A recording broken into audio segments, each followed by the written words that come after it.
full bore, like you're giving advice to your best friend. Okay, so I'm gonna give you one scenario. So there's a puppy, and he's really cute and snuggly, and we really like him, and we really want him. Obviously, there's plenty of things that come along with this cute, cuddly puppy. One, walks. Two, poops. Three, around here, putting those poops in bags. Four, like something else to wash, something else to keep clean. There's plenty of, reasons to have and not to have. And it seems like a lot of people will grab a puppy, be completely surprised, taken, like caught off guard that, oh my God, this thing grew up and now it's bigger and kind of uglier than what it was. And we're putting a lot of energy into this. So what would you say to someone that's like, we got this thing, we love it. It's so great. Like our whole family loves it. People love it. It's just so personable and doesn't attack people. It doesn't jump on people. It's great dog. But now things have changed. But now we're not home very much. But now we just, like we were playing rock, paper, scissors to, who's going to feed the dog or take the dog out or water the dog. And now this thing that's been so awesome on the front end, like we're so happy we have this thing. This thing it's just giving us so much joy. The pendulum has swung to, oh God, we got to spend so much time, work on this thing, money into this thing. And now it's almost like borderline joy to grief, right? What would you say to those people if they're sharing this, one, and two, like it's basically like the new wore off. Like what do you say to someone whenever that like that newness wears off of that puppy? What advice would you give them?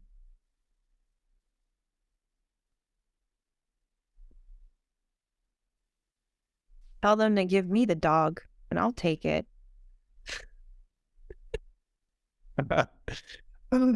Okay, well, Tracy's gonna open pet adoption.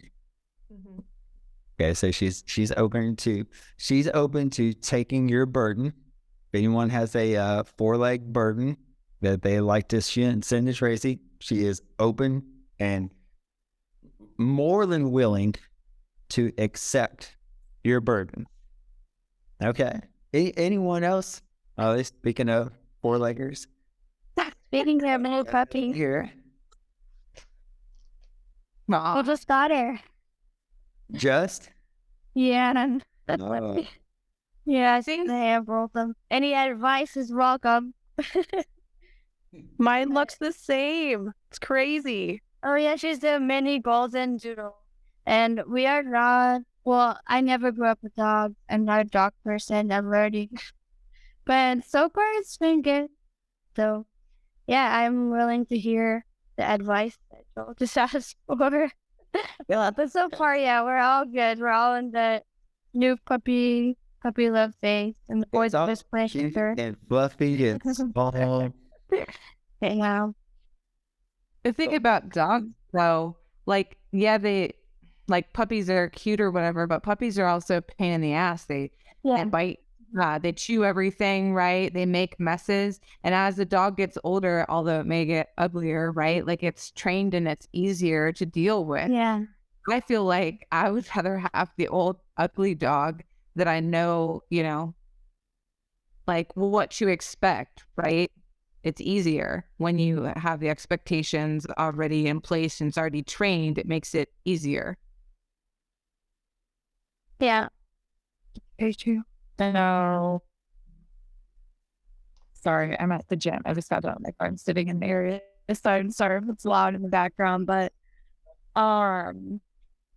this is why I don't have a dog yet. Anyone that knows me knows like I love animals. Like I worked at a vet hospital for a short period of time. Like I love animals. It takes everything in me to not bring every dog home, but I don't because I know the commitment that it takes, and I know that I can't fulfill that commitment right now.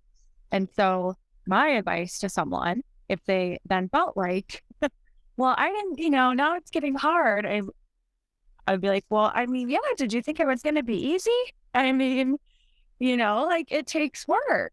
And so I'm a type of person where I'm very real, but if it was like a friend, I also want to be supportive. So I would help them work through solutions and be like, okay, so what's the toughest part for you? Like if it's a schedule thing, okay, like, so what's your schedule? Like how, like let's talk through maybe some options. Like you might have to look into this, or you might have to hire someone from Rover to come and check in on them, or, but like at the end of the day, that's the responsibility and the commitment that you took on. And so like now what you have to try to figure out is like, okay, so what's the solution? The solution is not really to just give it up because you committed to this thing, right? It's part of your family now. And so how do you overcome the obstacles? Like, so yeah, I don't know. That would be the realist in me. Okay. Yeah. So let's take it like a little bit more on a personal level. So as someone that's, getting married soon, and as someone that has observed so many marriages fail, one being my own parents, what advice would you give to me whenever, like, kind of the new wears off of being married, when the new wears off of the honeymoon and all the newfound like wonder of, oh my gosh, I'm going to live with this person forever. It's going to be awesome. And like, we love each other and all that. Like everyone knows the new is going to eventually wear off in that relationship. So what happens, or is there something that you could, like, advice you would give to someone like me that's about to enter that time of life? What's the best advice you can give for someone just to keep that newness or that freshness alive? Joel, we're going deep here. You're opening up a whole can of worms. Yeah. I was going to say never stop playing, like never stop being playful and planning dates. You know what I mean? But I think that.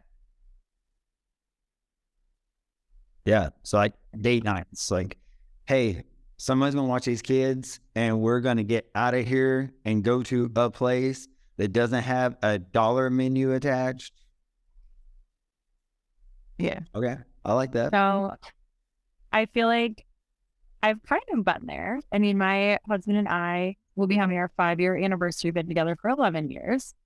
And I've gone through, my parents got divorced, both got remarried. They both got divorced again. So I've been through 3 divorces. And then my husband gone through a divorce. And then also his parents getting remarried and divorces again. So that's like literally all we know. And has been a huge topic of conversation throughout our relationship. And so like, I know for us, when there was a point that felt like, I don't want to say like a rough patch, but we were really saving money to achieve our goals. We're very, very goal focused. And one of our things was to become 100% debt free. So we were sacrificing things to not spend money. Well, that meant that, then we weren't spending money to go out. And so like one of the things that we ended up committing to and we decided we really needed was we needed some date nights, and it doesn't require spending a lot of money. But like we started something where once a month, where like we can commit to once a month.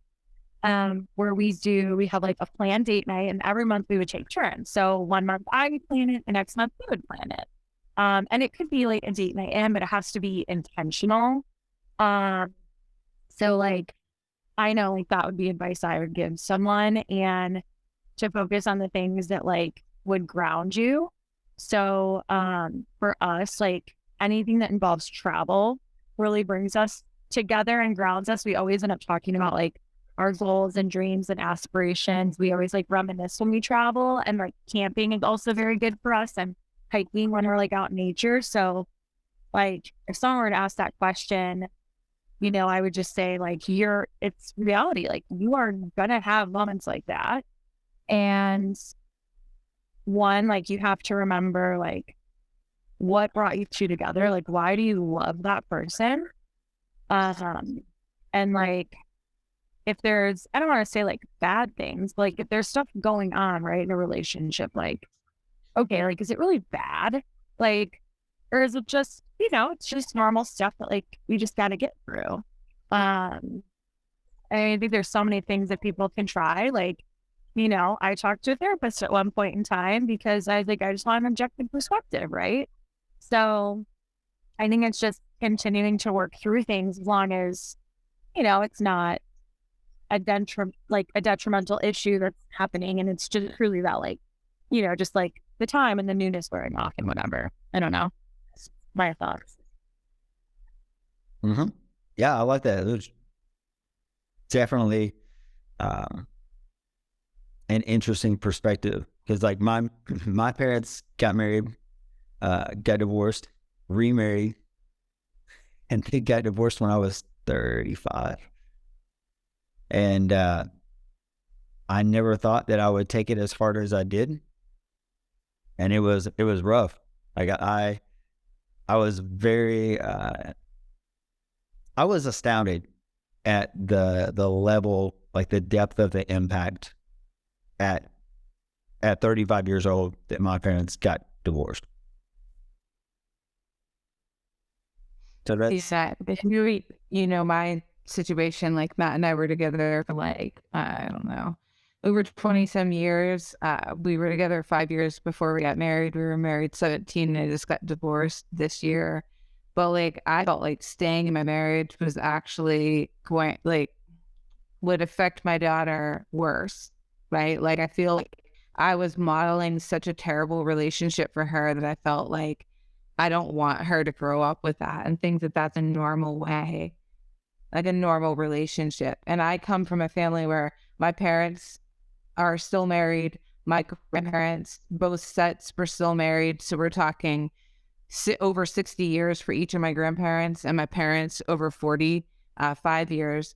And so for me, I feel like I felt like a failure. So it was really hard to like come to terms with the fact that like this relationship just needs to end. And I don't know, Matt and I are completely amicable, and like we work together, and like we can do everything together. We're friends. He came to my parents' Easter the other day, and like, I don't know. So I hope that I'm not like scarring my daughter. You're scaring me, Joel. No, I'm not. One of the best ways to communicate a thought or idea or process is to make it emotional first. You have questions that bring up some type of emotion, whether they are quote unquote good or bad emotions, feelings, you know, whatever. That's kind of where I'm going with this third point. I'll say this though. I had a conversation with a friend of mine the other day, and this guy months and months ago went on a date with a girl and like just was head over heels. Like, oh my God, like I can't believe like and he's the catch. But he put himself at such a place of like, I can't believe she wants to go out with me or wants to even go on another date with me. I was like, oh my God, this is amazing. And one, he didn't like accept that he was his own value, that he was a valuable individual, and that she saw that, but he didn't see his own value. And about we met them, they were together for like a month, and he called me one night and he was like, man, I'm not, like, we're still coming over, but actually it might just be me. And I was like, what's up? And he was, you know, talking to me, and I was like, hey, you feel like you just haven't given yourself an opportunity to like to actually give yourself permission to have the opportunity to have the relationship you want, and instead you've just been settled with the relationships that have just been kind of thrown in front of him. And he was like, yeah, I feel like that. And so that's when I was like, you need to have a conversation with her. You all talk about like what you want. If you want separate things, probably need to be going separate ways. But they had this conversation and they're like, no, we definitely want to be with each other. Okay, awesome. And then we hang out a few weeks after, and he was like talking about, well, you know, we've been together for a few months now, and again, the honeymoon's almost over, whatever. And you know, kind of laughing about it. And she looked at him and was like, dude, it's like, I know that's the script that everyone has written for you, but it doesn't have to be. Like, you all decide that you want the same thing, and you both go toward that. Like, there's no reason to put a time limit on it. It's like, oh, okay, well, we've been together for 6 months. You know what that means? You know, probably going to break up soon, kind of thing. And it was like he had never even understood this concept. He just knew like what he had saw other people do, and he had scripted that. And that was the script that he was following unconsciously, one. But let's take it to like this level that I want to discuss tonight, because I want this training to be able to, like, I want to be able to leverage this training for people that come in and they hit the funk when it comes to high performance human. What do you do when you are extremely excited, thrilled, cannot wait to start this new program? You've already posted about it. You've already talked to everyone you know about it. I'm starting this. It starts Monday. I'm going to be doing this thing for 16 weeks. I'm following the power foods. I'm only going to eat from this list of foods because of these reasons, all this stuff. And you come in, your hair's on fire, you're loving it, getting great results, all this. And then you get to that point. And to be 100% honest, it's inevitable that all of us get to this point of the news wore off. Like, it's another day that I'm going to hit my steps. It's another day that I'm going to train. It's another day that I'm thinking ahead, planning ahead, making sure that I'm hitting my nutrition targets. Like, it's another day. So with all the advice that you've given me for a puppy, and all the advice you've given me for a marriage or relationship, what happens when the new wears off of your fitness, your goal focus, your nutrition focus? Like, when you can clearly define, this is the point that I kind of started half-assing everything. Like, I started training once or twice a week. From, you know, my 3 to 4 days that I was, you know, on my program. Well, and I started slipping some more things into my nutrition and bumping my calories up a little bit more than what they should have been. My protein was a little bit lower. This was the moment, or I can see this decline in behavior versus this first whatever time frame it was. Now, I'm not saying it has to be that way, but I mean, Brooke and I know that just about everyone will hit this time where it's just more of the same thing. And it doesn't even matter if you feel like you're getting results or the results aren't coming as fast as you would like, or you're getting great results. Like, at some point, we're going to have this, this adaptation. We're going to be mentally adapted. And we talk about like a physical adaptation, how we adapt to higher calories, lower calories, a new stressor with training and that type of thing. But there is this adaptation that happens of, okay, well, this is, you know, I'm just doing this thing. I'm not really thrilled about it anymore. And as many times, like, we've known this as shiny object syndrome. Like, okay, well, there has to be something else. It's, you know what? Someone told me that I probably shouldn't be eating as much fruit as I am. So I'm going to start pulling back on some fruit. Or someone told me I do not need to be eating that much protein. So I'm probably going to start pulling some protein down too, just really so I can have a bit of an excitement bump in doing something new, not necessarily better, but new, right? So how many people are clicking on an ad that is the same old thing that's just rebranded as something new? That's a lot of society. That's how we work. So that's all preface now. What is the advice? Everyone in here is getting close to or in elite. What's the advice that you would give someone whenever they just feel like the news wore off?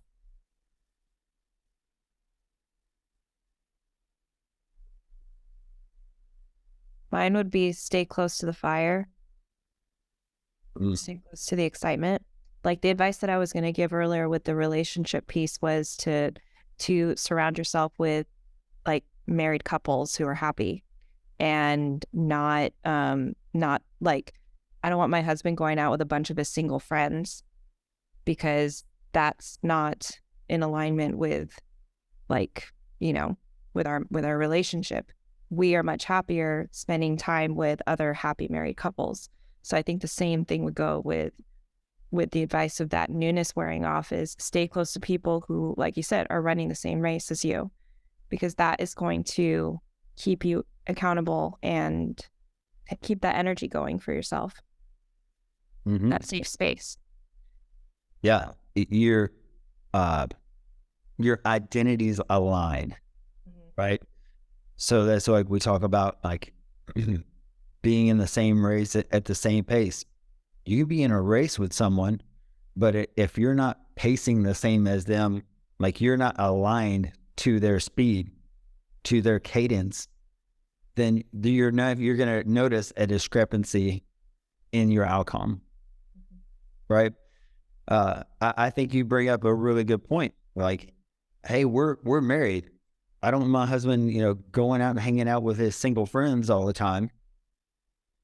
And a lot of people will be like, well, why not? What's the problem with that? Because there's the identity of your marriage is formed from the identity of you personally knowing that you both want to be in a marriage. And when you have someone that's just hanging out with single people all the time, it's easy. It's kind of like, if you don't drink Coke and you hang out with a bunch of people who are drinking Coke all the time, eventually you're probably going to take a sip of Coke, So it's for sure like where your feet are, one, like where your eyes are, with people that come on to this call, like there's some people that come in and again, like we just want to be an island, like just I know who to reach out to whenever I need help. I'll just be over here doing my thing. And 9 times out of 10, those people like get great results, but they could have gotten much better results. They could have a much better experience. They could have been completely plugged into this group of people at this, running the same race at the same pace. And this is something that Brooke has brought up before, is like making it almost like not necessarily mandatory, but like, hey, you need to be at least on 2 or 3 of these calls in your first couple months. For sure, first month, like be on these calls. Like I know it's something that a lot of people don't really want to, get onto. One, another Zoom call, and 2, a call with a bunch of strangers. But it is a way that you can put a face with a name. And not only that, but you can actually experience a person and their views, their ideas, like their mannerisms, like who they are, versus just this avatar with a name by it. Like we see that all the time. We pass that up all the time. And there's a part of us that believes, like, doesn't really put that into the perspective of reality because it's just a name. It's just a avatar. It's just a little tiny picture next to a name. So I think like what you said, it is extremely valuable information, certainly. Like being in a community, I mean, it's the same reason we go to sporting events.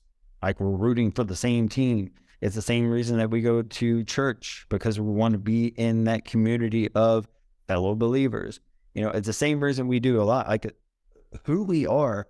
And this is kind of what deprived our culture from growing together over the course of the pandemic, was the fact that everyone was locked in their cell, was the fact that even if you saw someone on the street, you didn't want to make eye contact, you didn't want to try to have a conversation with them, you know, everyone's masked up and all that kind of thing. And it really, like, we're going to see the ripple of that through communication, through our interpersonal communication for a long time, because that's not only hit us as adults, but it's come down to, like, kids experience that in these formidable years and how they communicate with each other. And, you know, even when, you know, the mask mandates were pulled down in schools, like, kids were having trouble, like, communicating or being part of a community because they were forced apart for a long time. Same thing with adults. Like, we are community-driven people. Like, there's a part of every single person that wants to be a part of, one, something bigger, and two, some kind of a mission to lock arms with. So I think that's great. Anyone else have any fire, any value to impart into someone that's the news wore off? I mean, like, the new has just worn off. What was bright and shiny is now dull and lacking. I would say that it's going to be boring. I'm in that boring stage of my HPH journey. And the same with marriage, like, it comes down to doing the little things. There's days I would like to strangle my husband because I've been married for 100 years, but I've made a commitment to him and we're on the same page. I mean, not all marriages are on the same page, but we're on the same page that we want to make it work. Same with my health journey. I want to make it work. So I have to do the little things, whether I want to do them or not, to get to my end goal of whatever that is, 100 years of marriage or my fitness goal or whatever. Yeah. And every day, like, making that deposit. Like, everyone wants a return, but they don't want to make an investment. The people that are investing every single day are the ones that are going to have the opportunity to get a return on investment. And, like, I'm completely, but I'm not married, but let me tell you, Rachel sometimes, like, she sent me a text the other night, like, I'm deep in this cut. And she was like, hey, I know we got this concert to go to afterward, and if you haven't had dinner yet, do you just want to go get a pizza? I'm like, damn it, woman. No, I can't say there is no pizza out there that I'm going to be able to take a little crumb of and be like, oh, this is so great, you know? So I was like, you know, pizza's probably going to happen for me. I'm going to have dinner after the concert. Can I add one thing, Joel? Yeah. I think the other part of it is supporting each other in their journeys.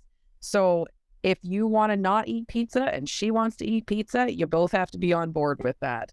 So not wanting the other to sacrifice something for you because you want something different. It's both accepting what each other wants and fulfilling those goals and supporting each other on that journey. Because I can eat a salad for supper and my husband's eating pizza, even though I made him eat a salad tonight.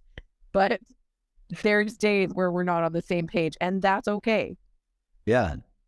Yeah. I mean, that's the thing. Like, we've definitely communicated. I'm like, hey, I'm doing this for this reason. I'm focusing right now, like, hardcore on this. And like, she's totally on the same page. It just seemed like that night, it was very out of the blue too, because I mean, we're pretty regimented as far as, like, what we're doing. Obviously, we're on a wedding budget too, so it's like cheeseburgers every night. Love cheeseburgers. But when she was like, what do you think about just getting a pizza? I was like, pizza's definitely not going to happen for me. She's like, you can if you want to. And it was like, I'm never going to tell Rachel if she's like, no, you don't need to eat that. Like, that is not, that's not happening. I'm not going to infuse that pressure into my relationship. But There's the secret to marriage. Don't tell your wife no. Uh, I mean, it all comes down to communication, knowing what you want.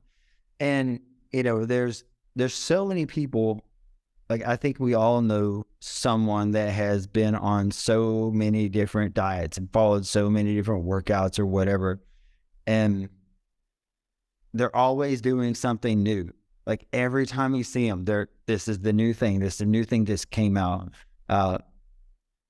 If you know that person that is a podcast hopper that is constantly buying new supplement or constantly buying like the next book or whatever on, this is the reason why, you're not losing fat, fruit's going to kill you, or all of that kind of stuff. Like those people are draining to be around, but they believe that they can circumvent how things actually work with new knowledge, with new information, with a new study. And like one of my mentors told me a long time ago, it was like, the principles make everything that's like shiny and new and fun and fast dull and boring. And it really is. I mean, there's not a day that I'm going to wake up. It's like, man, I can't wait to hit my steps today. Can't wait to hit my protein. Like those are the doing needs doing, right? One, but two, like that's the investment I'm willing to make on a daily basis to have that return on the investment in the future. This has been good. You guys come to the table with some good info.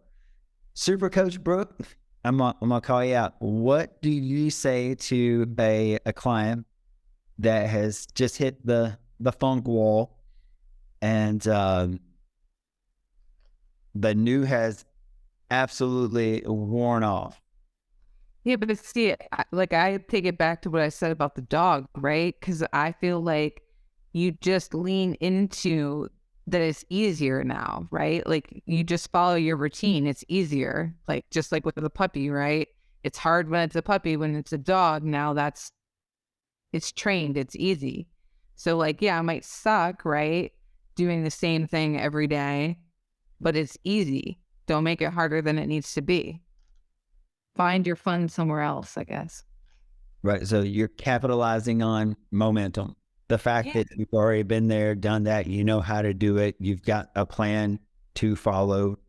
Yeah. You celebrate how far you've come, right? Don't forget to look back at how far the progress that you've made, Yeah. And use that to as, I don't know, to reignite yourself, I guess. Set a new goal. Mm-hmm. Mm-hmm. And that's why we use the emotional anchors. That's why, we don't have anyone that really has a goal of, I want to lose this many pounds. Like we want to set an experience beyond that. Like the experience I want to have is going to be the byproduct of me hitting this goal. And that's when things become super real. That's when things like, oh man, this is the goal that makes my heart pound. Like the idea of this becoming reality is a heart pounding goal. And that's when you tie your emotional anchors to that, because you're already emotional just thinking about, obviously if your heart's pounding, you definitely have some kind of emotion happening, but then you attach that, that why, and that's your deep emotional anchor for that experience.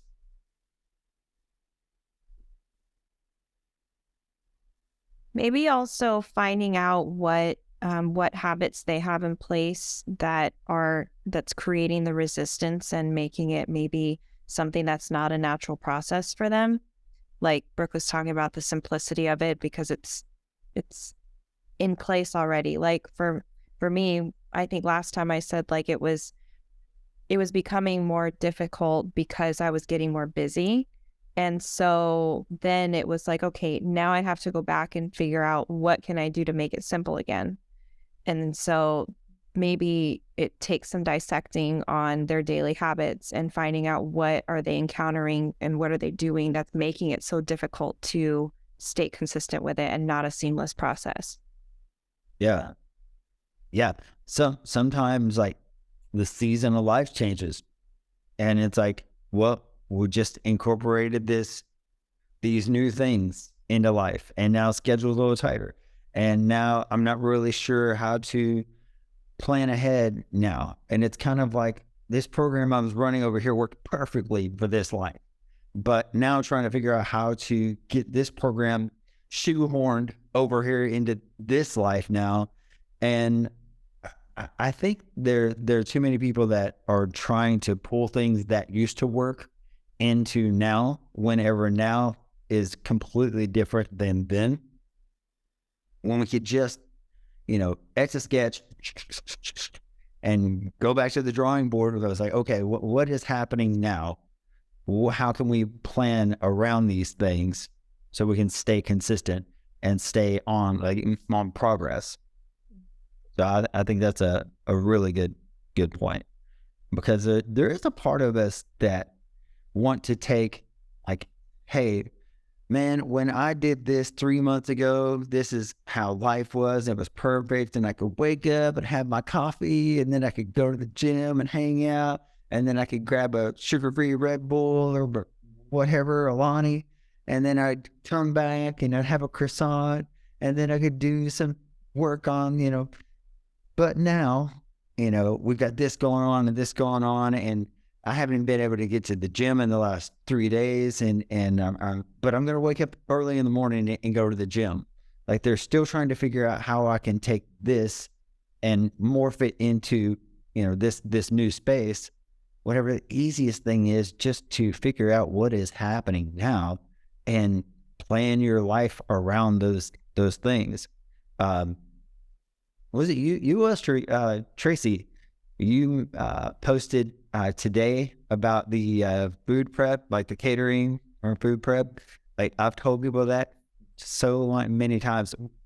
Like, hey, if someone is traveling, one of the things I'll tell them is like, hey, the best place that you can find pre-made food, go to a Chinese restaurant, Chinese buffet or something, scoop some rice, grab some chicken, and it's all done right there. Then take it to the hotel and throw it on the scale if you want to. Like, you put it on the scale on the table if you feel comfortable doing that. If not, take it to the hotel and do it.